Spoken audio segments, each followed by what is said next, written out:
কেমন আছো তোমরা সবাই? আশা করছি প্রত্যেকেই ভালো আছো। তো চলো, দেখতে দেখতে দিওয়ালি চলে এলো, আর তোমাদের সঙ্গে আমি শেয়ার করছি দিওয়ালি স্পেশাল একটা ইভিনিং স্ন্যাক্স রেসিপি। হ্যাঁ, তোমরা এটা চটজলদি বানিয়ে খেতে পারো বা গেস্ট আসলেও বানাতে পারো।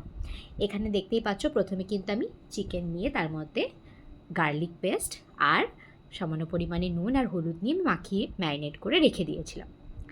যাই হোক, তারপরে এখানে দেখতেই পাচ্ছ আমি একটা ডিম ফাটিয়ে নিয়েছি। তোমরা তোমাদের যদি চিকেনের পরিমাণ সেরকম থাকে সেই অনুযায়ী ডিমের পরিমাণটা রাখবে। যাই হোক, এখানে আমার চিকেনের পরিমাণ যেরকম ছিল আমি সেই অনুযায়ী একটা ডিম নিয়েছি। এরপরে ওর মধ্যে কর্নফ্লাওয়ার, শুকনো লঙ্কার গুঁড়ো দিয়ে বেশি কিছু কিন্তু এর মধ্যে দেওয়া হয়নি। ব্যাস, এবার ভালো মতন মাখিয়ে নেওয়ার পর দেখতেই পাচ্ছ কড়াইয়ে কিন্তু তেল প্রায় গরম, আর গরম হয়ে যাওয়ার সঙ্গে সঙ্গে এক এক করে কিন্তু ছেড়ে দেওয়া হচ্ছে। ব্যাস, এবার এটাকে ভালো মতন উল্টে নেওয়ার পালা।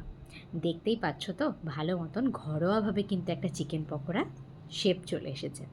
হ্যাঁ, বিশ্বাস করো, এইভাবে চিকেন পকোড়াটা একবার বানিয়ে খাও।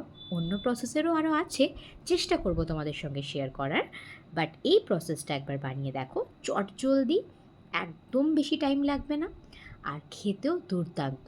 গরম গরম এই পকোড়া, এই স্বাদ জাস্ট অপূর্ব। জাস্ট তার সঙ্গে সামান্য পরিমাণে বা যে যেরকম, আমি আবার কাসুন্দি পরিমাণটা একটু বেশি ভালোবাসি, তো কাসুন্দি নিয়ে নিয়েছিলাম, আর তার সঙ্গে এই পকোড়া, দুর্দান্ত তার স্বাদ।